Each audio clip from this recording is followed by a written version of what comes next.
Qué suerte para los gobernantes que los hombres no piensen. Lo mismo está sucediendo en Estados Unidos en la actualidad. Por eso no hay educación financiera en la escuela. Y por eso nuestro gobierno puede hacer lo que está haciendo. Entonces, lo que me pone mal es que nuestro sistema escolar no nos enseña nada sobre el dinero ni sobre cómo los ultra ricos están manipulando el sistema a través de la impresión de moneda. Nos están estafando a través de nuestro sistema monetario. Por eso dije, hay 3 lados de una moneda y tienes que decidir de qué lado estás. ¿Quieres estar del lado de los pobres y de la clase media? Esfuérzate al máximo, haz lo que puedas, trabaja duro, paga impuestos y pierde dinero. Yo quiero estar de este lado de la moneda. El lado más riesgoso es el de los pobres y la clase media. Por el estado de la economía actual, seguirán imprimiendo dinero, imprimiendo. No podemos sobrevivir esto. Los bancos centrales simplemente seguirán imprimiendo dinero. Y eso es bueno para mí porque yo ganaré más dinero. Pero cada vez que se imprime dinero, los pobres y la clase media se empobrecen. Por eso escribí Segunda Oportunidad. Tienes que decidir de qué lado quieres estar. Yo tomé mi decisión hace años. No quiero estar del lado de los pobres o de la clase media. Quiero estar del lado de los ricos. Pero también sentí la responsabilidad social de permitir que todos vieran el panorama completo.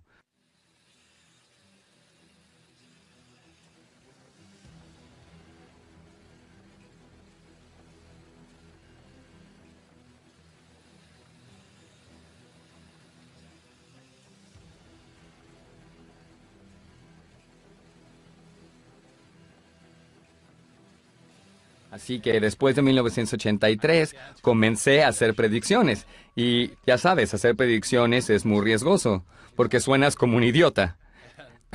De muchas maneras sonaba como Chicken Little diciendo, se está cayendo el cielo, se está cayendo el cielo, se está cayendo el cielo.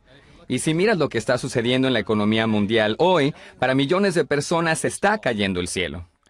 Así es que en 2002 publiqué este libro que está aquí, llamado La Profecía del Padre Rico.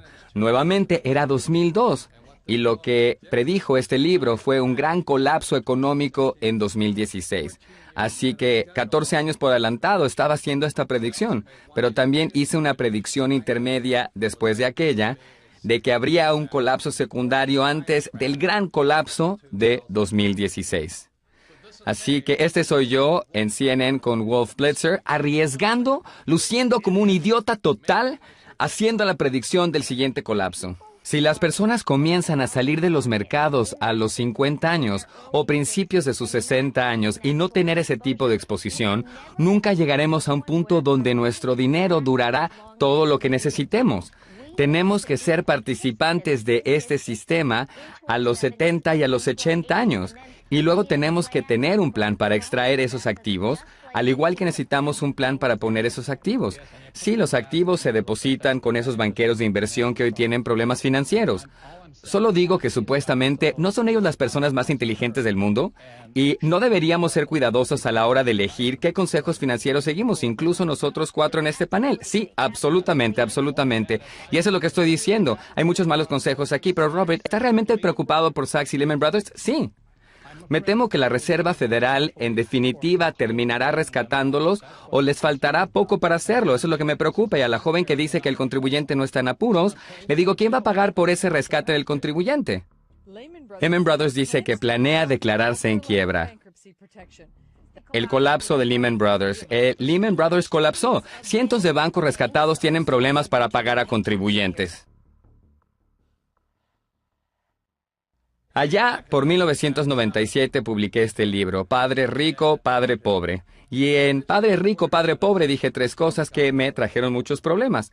Una es que los ricos no trabajan por dinero. La segunda, que tu casa no es un activo. Y la tercera, los ahorristas saldrán perdiendo. Eso fue en 1997 y mira lo que pasó en 2007.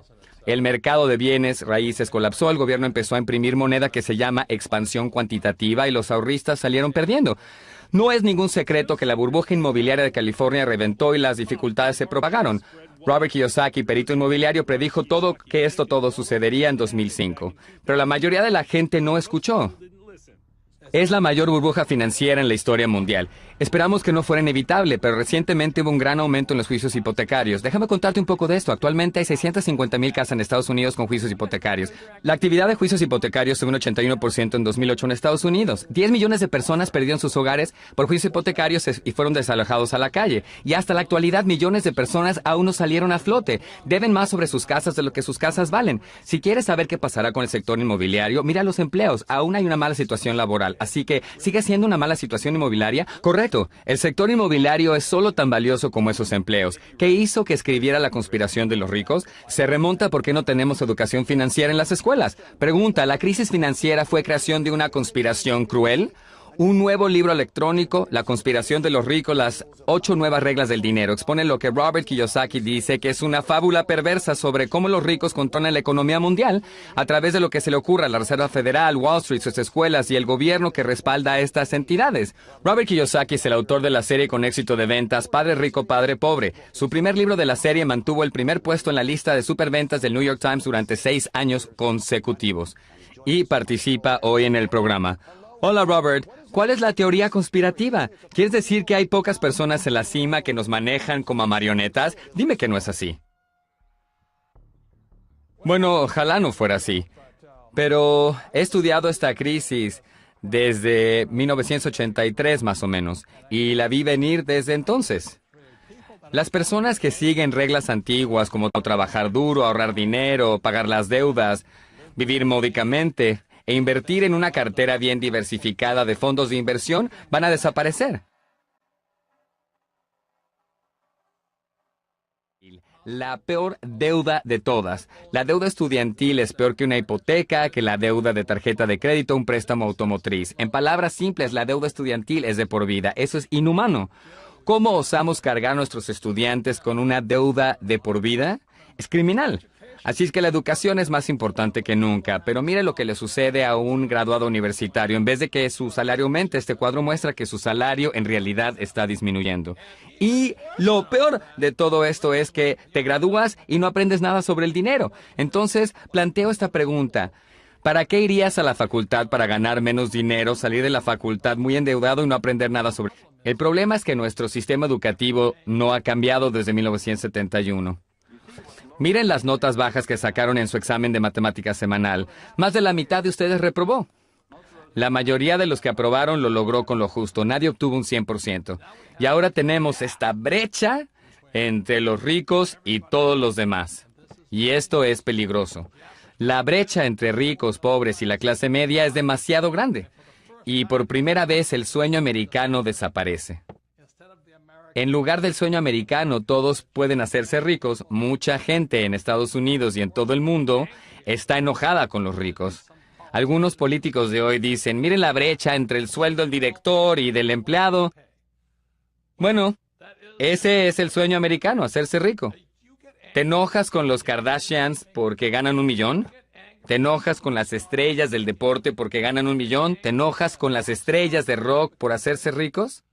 Si te vas a enojar con alguien, enójate con el sistema escolar. Mira, esta no es una crisis económica. Esta es una crisis educativa. ¿Qué es la razón por la que siempre pregunto por qué no hay educación financiera en la escuela? Allí es donde se crea la brecha. No puedes darle dinero a la gente y esperar que la brecha se achique. Eso es una locura. En la próxima sección te contaré cómo sería la educación financiera si yo administrara las escuelas. Así sería la educación financiera. Ahora estamos en la parte 3 de Segunda Oportunidad, y la parte 3 trata sobre lo que es la educación financiera. Porque ves, la educación también tiene 3 lados. De un lado está la educación tradicional y del otro lado está la educación financiera. Y tu trabajo es pararte en el borde y determinar qué es lo mejor para ti y para mí. ¿Qué piensas hacer con respecto a la crisis financiera? ¿Volverás a la educación tradicional o tu segunda oportunidad está en la educación financiera? La educación tradicional es como la educación de mi padre pobre, que consiste en ir a la escuela, conseguir un trabajo y ser empleado. Ahorras dinero, trabajas arduamente, pagas tus deudas, compras una casa, inviertes a largo plazo en la bolsa de valores. Esa es la educación tradicional. El lado de la educación financiera, que es el lado de mi padre rico, es lo opuesto. Y eso es lo que lo hace complicado para la mayoría de la gente, porque es lo opuesto. Del lado de mi padre rico es transformarse en emprendedor, en alguien que contrata empleados. Entiendes la deuda porque la deuda enriquece más a los ricos. Tienes que entender los impuestos porque enriquecen más a los ricos. Y tienes que entender los mercados. Tienes que poder ganar dinero cuando los mercados suben y cuando los mercados bajan. Así que mi preocupación es que si viene este gran colapso, si los mercados bajan, arrasará con estas personas en el lado de la educación tradicional. Así que la pregunta para ti es, ¿qué lado es mejor para ti? ¿Para tu segunda oportunidad? ¿Tu segunda oportunidad será volver a la facultad, a la educación tradicional y conseguir un trabajo bien pagado? ¿O será estar del lado de la educación financiera y aprender a hacer que el dinero trabaje para ti? ¿Qué lado es mejor para ti?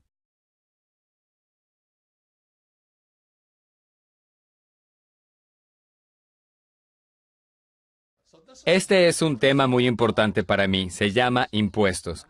La mayoría de las personas odia pagar impuestos, así que pregunto esto. ¿Tienes E, A, D, E, I? ¿Quién paga los más impuestos? Los E, y esto es así mundialmente, paga alrededor del 40%, así que si eres empleado, una parte importante de tu sueldo será para pagar impuestos.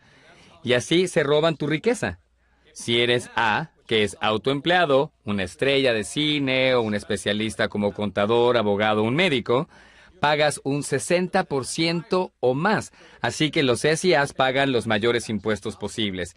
Y son las personas que fueron a la facultad y les dijeron que trabajaron duro para ganar su dinero. En el lado de DI, que es el rico, los Ds pagan un 20% de impuestos, pagan mucho menos, y los Is, los inversionistas profesionales, pagan tanto como 0% de impuestos. Así que algunos dicen, esto no es justo. Y puedo entenderlo porque la mayoría de las personas está de este lado mirando hasta este lado. Pero quiero decir esto, las leyes fiscales son justas.